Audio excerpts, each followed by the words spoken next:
નથી, અરે જેમના જીવનની અંદર આ કે ચાની ચિંતા નથી, જેમના જીવનની અંદર ગમા કે અણગણવાના ભાવો અલવિદા થઈ ગયા છે, એવા ચરમ અને પરમ તીર્થંકર ભગવાન મહાવીર સ્વામીના ચરણ કળમાં ભાવ આ વિતરાગ પરમાત્માએ આ સારા એ જગતના જીવોને આ ધર્મ અને કર્મના મર્મ સમજાવ્યા. ધર્મ કોને કહેવાય અને કર્મ કોને કહેવાય? સામાયિક કરી ધર્મ, પ્રતિક્રમણ કરી લીધું એ ધર્મ, ચોવ્યાર કરી લીધો એ ધર્મ, રાત્રિ ભોજન ત્યાગ કરી લીધો એ ધર્મ. માં સતી સામાયિક થઈ ગઈ, અમારો ધર્મ થઈ ગયો.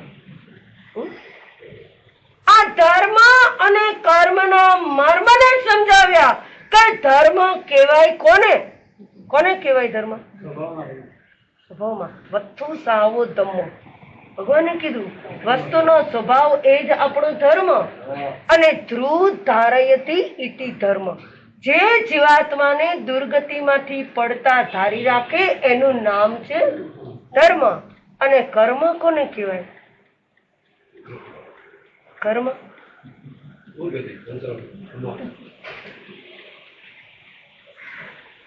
ક્રિયતે ઇતિ કર્મ. જે કરાય તેનું નામ છે કર્મ. એક એ કહેવાય. બીજી વ્યાખ્યા એ કે રાગ અને દ્વેષના નિમિત્તથી, રાગ અને દ્વેષના નિમિત્તથી આ ચાર કર્મણ વર્ગણાઓનું, કેટલી કર્મણ વર્ગણાઓ? આખા લોકની અંદર જે કર્મણ વર્ગણાઓ પડી છે ને, એ કર્મણ વર્ગણાઓનું રાગ અને દ્વેષના નિમિત્તથી આત્માની સાથે બંધાવું એનું નામ છે કર્મ. શેના નિમિત્તથી? હમણાં કીધું ને માસતીએ, રાગ અને દ્વેષ. જીવ સમયે સમયે રાગ અને દ્વેષની અંદર જ પડ્યો છે કે તમને એમ થાય કે આ વસ્તુ જમવા બેઠા અને તમારી ભાવતી આવી તો તમને શું થઈ ગયું? રાગ. પણ જો તમારા ભાવતું શાક ન બન્યું હોય ઘરની અંદર તો શું થાય? દ્વેષ થઈ જાય. આમ રાગ અને દ્વેષના નિમિત્તથી જીવાત્મા કર્મણ વર્ગણાઓનું આત્માની સાથે બંધાવું એનું નામ છે કર્મ. આ કર્મ અને ધર્મના મર્મને સમજાવવા માટે આ પરમાત્મા કહી રહ્યા છે, તું તારા જીવનની અંદર આચારનું પાલન કર. શું કર? આચારનો જાણો મરમ, આચારનો જાણો મરમ. આચારથી તૂટે 8 કરમ, આચારથી તૂટે 8 કરમ. આચારથી ભવ બને ચરમ, આચાર અપાવે પદ પરમ. આ ભગવાન કહી રહ્યા છે આચારથી, આચારનો જાણો મરમ. આ આચાર શું રહેલો છે, આચાર કેવી રીતે પાળી શકાય એનો મર્મ જો તમને સમજાઈ જશે ને તો તમારા 8 કરમ તૂટ્યા વગર રહેશે નહીં. અને આચારથી ભવ બને ચરમ. શું બની જાય? ખરેખર જો આપણો છેલ્લો ભવ બનાવવો હોય ને તો આપણે આપણા જીવનની અંદર આચારનું પાલન તો કરવું જ પડશે. અને આચારના પાલન કર્યા વિના ક્યારેય જીવાત્માને પરમ પદની પ્રાપ્તિ થવાની નથી. એવા આચારમ સૂત્રની અંદર આ પરમાત્માએ કીધું ઇમમ ચ અથી ઇમમ ચ નથી, ઇમમ ચ કિચ્છમ ઇમમ ચ કિચ્છમ. હે જીવાત્મા, મેં આ કર્યું અને મેં આ નથી કર્યું. આ મારું છે અને આ મારું નથી. અરે જે જીવાત્માને પોતાનું છે ને એ જીવાત્મા પરાયું માનીને બેઠો છે, અને જે પરાયું છે ને એને પોતાનું માનીને બેઠો છે. આ શરીર શું છે? મારું. આ શરીર મારું છે. અરે ભાઈ, તારું નથી. આ શરીર પણ પરાયું છે. આ શરીર પણ સડન પડન અને વિધ્વંસના સ્વભાવ વાળું છે. આ શરીર પણ તું અહીંયાથી જઈશ ત્યારે તારી સાથે ક્યાંય આવવાનું છે. છતાંય શરીર પ્રત્યેનો મને અને તમને આ રાગ કેટલો!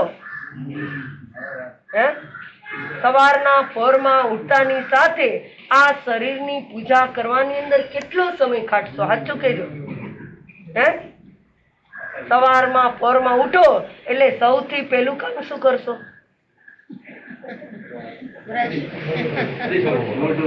મોઢું ધોવે હે ઉઠીને પેલા મોઢું ધોશે, પછી બ્રશ કરશે, પછી સ્નાન કરશે, પછી ચા પાણી પીશે. આ બધી ક્રિયા કોની? આ શરીરની પૂજાની કે આ જીવાત્મા સવાર ઉઠી અને દૈનિક ક્રિયામાં લાગી જાય અને એને ખબર નથી કે આ શરીર એ પણ નાશવંત છે, આ શરીર એ પણ છોડવા જેવું છે અને એ પણ મારી સાથે ક્યાંય આવનાર. દેહની પૂજામાં દિન રાત વિતાવું છું, આ દેહની પૂજામાં દિન રાત વિતાવું છું. કિંમતી સમય જીવનનો, કિંમતી સમય જીવનનો મૂરાખમાં વિતાવું છું, આ દેહની પૂજામાં દિન રાત વિતાવું છું. શિયાળે પાલવો ડાલો, ઉનાળે બાગ સુંગાડો, મીઠાઈ રોજ ખવડાવો, પલંગે રોજ ઓઢાડો, આંખો શની જરૂર છે,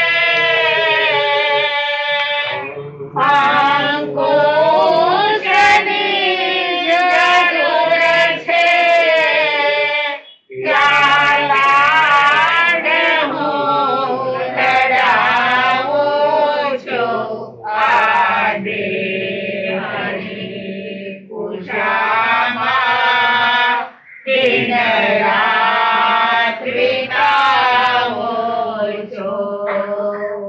કિંમતી સમય જીવનનો, કિંમતી સમય જીવનનો મૂરાખમાં લાવું છું, આ દેહની પૂજામાં દિન રાત વિતાવું છું. શું કીધું? આ મારો અને તમારો કિંમતી સમય આ જીવાત્મા આ શરીરના શણગારની અંદર, એને શરીરને સજાવવાની અંદર, આ પરફ્યુમ પાવડર વગેરે લગાડવાની અંદર, આ સુશોભિત કરવાની અંદર આ કેટલા કલાકોના કલાકો સમય એની અંદર આ પસાર કરી દે. પણ આ શરીર ઉપર શણગારેલો શણગાર એ કેટલા સમય રહેશે? માસતી કે અમારા બહેનોને જો તૈયાર થવું હોય ને, બહારગામ જવાનું હોય અને તમે કીધું હોય કઈક પ્રસંગમાં ફંક્શનમાં જવાનું, તો કેટલી કલાક અગાઉ કેવું પડે? 2 કલાક ના હોય એટલું બધું ન કહો. અમારી બહેનો કે એટલી બધી નથી એવી કે હે અરે 1 કલાક એમને શણગાર સત્તા થાય અને અમારા ભાઈઓ તો 5 મિનિટની અંદર તમે કોને તો તૈયાર થઈને. કાલે જ અમને પ્રતિકભાઈ કહેતા માસદી અમારે સવાર જવું હોય ને, 9:15 અહીં વેકેશનમાં આવવું હોય 8:30, તો હું 9:15 પછી જાઉં અને 5 મિનિટમાં હું તૈયાર થઈ અને બહાર નીકળીને આવી જાઉં. અહીંયા વિચારો, આ જીવાત્માને બસ એટલું સમજાવવું જોઈએ કે આ શરીર એ મારું નથી, આ શરીર એ પરાયું છે અને અંદરમાં રહેલો આત્મા એ મારો છે. બસ આત્માને શણગારવા માટેના કામ આપણે કરવાના છે. શેના શણગારવા? અને એ આત્માને શણગારવા માટે આ આચારની આપણા જીવનની અંદર જરૂર રહેલી છે અને આચાર એ આધ્યાત્મ ગ્રંથ રહેલો છે. આચાર એ જાગૃતિનું જીવન રહેલું છે. આચાર એ રત્નાકરનો રત્નાકર રહેલો છે, રત્નાત્રયનો રત્નાકર રહેલો છે. એટલા માટે ભગવાન જેવા ભગવાને પણ આચાર વિશેનો ઉપદેશ આપી અને આ બાજુ ધન્ય કુમાર એ પરમાત્માનો ઉપદેશ સાંભળી અને ભગવાનને કહી રહ્યા છે, ભગવાન આપની વાણી એ સત્યમ અણુતરમ કેવલિયમ પરિપૂર્ણમ. હે ભગવાન, આપની વાણી સત્ય છે, આપની વાણી એ અનુતર છે, આપની વાણી એ કેવલિયમ એટલે કેવળી એ પરુપેલી વાણી છે અને એની અંદર કોઈ સંશય કે શંકા એ શંકા નથી. અને આપની વાણી સાંભળી અને ખરેખર આ સંસાર પ્રત્યે મને વૈરાગ્ય આવી ગયો છે. આ સંસારની અંદર કોઈ જાતનો સાર નથી અને હું અત્યારે ને અત્યારે અહીંયાથી જાઉં છું અને જ્યાં સુધી હું પાછો ના આવું ત્યાં સુધી આપ અહીંયા ને અહીંયા રહેજો. શું કીધું? આ બાજુ આ પોતે ધન્ય કુમાર એ પરમાત્માની વાણી સાંભળી અને આ જ પરમાત્માએ આ સંસારનું સ્વરૂપ કેવું રહેલું છે એના ભાવ એમણે સંભળાવ્યા હતા. હમણાં જ માસતી કીધું એમ સંસાર કેવો છે તો કે અધુવે અસા સંયમી સંસારમી દુઃખ પૌરાય. અધુવે અસા સંયમી સંસારમી દુઃખ પૌરાય કેમ નામ ઓચતમ કમયમ જેણામ દુઃખમ ન ગચ્છૈ. આ પરમાત્મા ઉત્તરાધ્યાય સૂત્રના 8મા અધ્યયની અંદર બતાવી રહ્યા છે કે આ સંસાર અધ્રુવ રહેલો છે, આ સંસાર અશાશ્વત રહેલો છે, આ સંસાર સંસારમી દુઃખ પૌરાય પ્રચુર દુઃખથી ભરેલો છે. કેટલા દુઃખથી? જોજો, ગણ્યા ગણાય નહીં એટલા દુઃખ આ સંસારની અંદર રહેલા છે. અરે તમે એક સાંધો ને તેર તૂટે ને એવી તમારી બધાની સિચ્યુએશન શું હોય? આ ભગવાન કહી રહ્યા છે આખો એ સંસાર પ્રચુર દુઃખથી ભરેલો છે અને છતાંય જીવાત્માને એની અંદર ક્યાંય દુઃખ લાગતું. શું માનો તમે બધા? એ મહાસતી, અમારો સંસાર તો એવો સુખરૂપ છે ને, અમારે તો લીલી વાડી છે. શું કે અમારે તો લીલી વાડી છે, ક્યાંય અમને દુઃખ લાગતું નથી. અરે ભાઈ, એક વાર આંખ વીચી અને થોડી વાર 5 મિનિટ ધ્યાન કર અને તને ખબર પડે કે આ સંસારની અંદર કેવા કેવા દુઃખો છે. અરે ભગવાને ઉત્તરાધ્યાય સૂત્રના આ 19મા અધ્યાયની અંદર બતાવ્યું, સમમ દુઃખમ જરા દુઃખમ રોગાણી મરણાણીઓ અહો દુઃખો સંસારો જત કિસંતિ જંતો. ભગવાન મૃગા પુત્ર એની માતાને કહી રહી છે કે માતા, તું કહી રહી છે આ સંસાર સોમણો છે, આ સંસાર લોભામણો છે, આ સંસાર લલચામણો છે, પણ આ સંસાર એવો નથી. જન્મ જરા અને મરણના દુઃખથી ભરેલો છે. કેવો છે? વિચારજો, એક જન્મનું દુઃખ પણ કેટલું. જ્ઞાની પરમાત્માએ કાલ્પનિક દ્રષ્ટિથી કીધું કે એક વાર તું તારા શરીર ઉપર ધગધગતી સોય આમ ખોસ, એવી 7 વાર સોય ખોસ ને જે દુઃખ થાય ને એના કરતા પણ વધારે દુઃખ જીવાત્માને આ જન્મનું છે. શેનું છે? આ જન્મનું આટલું દુઃખ રહેલું છે. અને જન્મ દુઃખમ જરા દુઃખમ, અરે વૃદ્ધાવસ્થાનું દુઃખ તો કેટલું રહેલું છે. એ તો જેની ઉંમર થઈ હોય ને એને તમે ઘરની અંદર નિહાળતા હોય ને તો તમને ખબર પડે કે ખરેખર વૃદ્ધાવસ્થા તો બહુ ખરાબ રહેલી છે. હા, જેમણે પુણ્ય કર્યા હશે, જેમણે પરમાત્માની આજ્ઞાનું પાલન કર્યું હશે, અરે જેમણે જીવદયાના જીવોની જતના કરી હશે, એ જીવાત્માને વૃદ્ધાવસ્થા પણ કેવી લાગે? એ યુવાની કરતા પણ સારી લાગે. કે ઘણાને અમે જોઈએ કે 90 વર્ષ થયા હોય ને તો એકદમ સ્વસ્થ હોય, એકદમ ફિટ હોય, એની રીતે ચાલીને સરસ મજાના ઉપાશ્રય આવીને પાછા ઘરે પણ સારી રીતે જઈ શકે એટલી સ્વસ્થ અવસ્થાની અંદર એ બધા જ સંસારના કામ કરી શકતા હોય. પણ ભગવાન કહી રહ્યા છે વૃદ્ધાવસ્થાનું દુઃખ પણ બહુ ખરાબ છે. આ જમ દુઃખમ જરા દુઃખમ રોગાણી મરણાની, અને રોગનું દુઃખ જુઓ તો ખરા. એક રોગો આજે દુનિયાની અંદર દિન પ્રતિદિન કેટલા રોગો વધતા જાય. પેલા સાંભળ્યું તું કેન્સર રોગ ઘરે ઘરે હોય, આજે તો જેને હોય એને ત્યાં સાંભળો છો. જ્યાં સાંભળો ત્યાં કેન્સર કેન્સર. અરે જ્યાં જ્યાં ઘરે ઘરે જુઓ ને તો સુગર શું હોય, માં સુધી ડાયાબિટીસ, માં સુધી મને બીપી છે, મને કોલેસ્ટ્રોલ છે, મને થાઇરોઇડ છે, મને સાંધાના દુખાવા. વિચાર તો કરો આટલા રોગો આવ્યા ક્યાંથી? માથું દુખતું હોય તેમ હાથ દુખે થારું હાથ દુખે. હા, માં સુધી કે માથું દુખતું હોય ને તો એમ થાય કે આના કરતા તો હાથ કદાચ દુખે ને. હાથ દુખતો હોય તો વાંધો નહીં. હવે બોલું તો માથું દુખે ચેન ન પડે, હાથ વાંચવું ન ગમે, કઈ બેચેની લાગે હાથ દુખે. અને કદાચ કોઈક અવાજ કરે તો પણ ન ગમે. વિચાર એ જગ્યાએ હાથ દુખે તેમ આ રોગોનું દુઃખ. અને એની જગ્યાએ હાથ દુખતો હોય ને તો પછી હાથ નહીં ખબર પડે. હમણાં જ કપડા ધોયા હાથ દુખતા કેવું થયું હતું હે? અમારા મહાસતી કે ને તમારા અત્યારના જે જનરેશન છે ને એની જેવા થોડા કે પહેલાના વખતના લોકો ગાડી ભરીને કપડા ધોવા નદીએ જતા હતા. ક્યાં જતા હતા? માથે તબડકા ઉપાડી ઉપાડી અને કપડા ભરી ભરી અને નદી અને ઘાટે કપડા ધોતા અને કપડા ધોઈને ઘેર આવે ને તો એ ખબર નહોતી પડતી.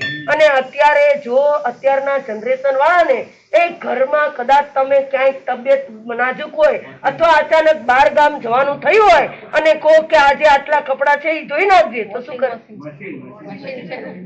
મશીન. તમારા પુણ્ય છે ને એટલે ઘરની અંદર શું આવી ગયું? મશીન. કોઈને હાથે ધોવાની કોઈ તસદીક નહીં. પણ જો અમારા મહાસતીને કપડા હાથે ધોવા પડે, હા થાય ધોવે જ છે એની ના નહીં, પણ કોક વાર જો વધારે શ્રમ પડી ગયો ને તો આખો દિવસ હાથ દુખે તો ખબર પડે કે હાથે એવું છે, માથું છે, પગ છે. આખા શરીરની અંદર એક પણ અંગનો દુખાવો એ આપણા બધા માટે રોગનું કારણ રહેલું છે. એટલે ભગવાને કીધું કે જમા દુઃખમ જરા દુઃખમ રોગાણી મરણાની. અને મરણનું દુઃખ તો એના કરતા પણ અનંતું રહેલું. અને છતાંય કેટલાય વ્યક્તિઓ એમને એમ એટક આવે અને આમને આમ ચાલ્યા જાય. હમણાં જ કોઈ કીધું, કાલે મને કીધું પ્રતિકભાઈ માસુથી એક બેન દેરાસર જતા હતા અને છઠના પચકાણ કરવા માટે હજી તો દેરાસરના ડોર ઉપર પહોંચ્યા અને અચાનક પડી ગયા અને ત્યાં ને ત્યાં પ્રાણ ફૂંક્યો. એટેક આવી ગયો, હાર્ટ એટેક. બોલો વિચારો, એટેક દહીસરમાં. બોલો આ વિચાર કરો કે મરણનું દુઃખની ઘણાને ખબર પણ નથી પડતી અને ઘણા કેટલાય વર્ષો સુધી એ કોમાની અંદર પીડાતા હોય, કેટલાય વર્ષો સુધી કેવા કેવા રોગની અંદર સબળતા હોય. ત્યારે આપણને એમ થાય કે ભગવાન ખરેખર આપનો માર્ગ સાચો છે. આ સંસાર એ જન્મ જરા મરણના દુઃખથી ભરેલો, પણ હવે મારે આ સંસારની અંદર ક્યાંય રાચવું નથી, ક્યાંય માચવું નથી, ક્યાંય લેપાવું નથી, મારે આ સંસારની અંદર રહેવું નથી. ભગવાન કહી રહ્યા છે સંસાર કેવો? તો કે સંસાર એ સ્વાર્થનો સીમાડો છે, આ સંસાર એ હતાશાનો હિમાડો છે, આ સંસાર એ ચિંતાનો ચાકડો છે, આ સંસાર એ નિરાશાનો નિભાડો છે, આ સંસાર એ ઉપાધિનો ઉકરડો છે. શું છે? પણ લાગે છે ખરું ઉપાધિ જેવી? ઉપાધિ જેવું ક્યાંય લાગે? બગીચો ભાઈ અમારા અજયભાઈ ને બોટાદ ના જમે હો, એમને તો આ સંસાર બગીચો લાગે. બોલો હા, હોય ઘણાના ઘેર સંસાર સ્વર્ગ સમાન પણ હોય. આ સંસાર એ સ્વર્ગ સમાન પણ છે અને આ સંસાર એ નર્ક સમાન પણ છે. અને છતાંય જીવાત્માને આ સંસારની અંદર હવે રાચવું કે માચવું એ પોતાના હાથની વાત છે. અહીંયા પણ આ ધન્ય કુમારને પણ આ સંસારની અસારતા સમજાઈ ગઈ છે. હવે એના માતા પાસે જશે અને કેવી કેવી વાતો કરશે એ બધા ભાવો આપણે સાંભળીશું. આપણા જીવનની અંદર જેટલા અંશે ઉતારીશું એટલા અંશે મારો અને તમારો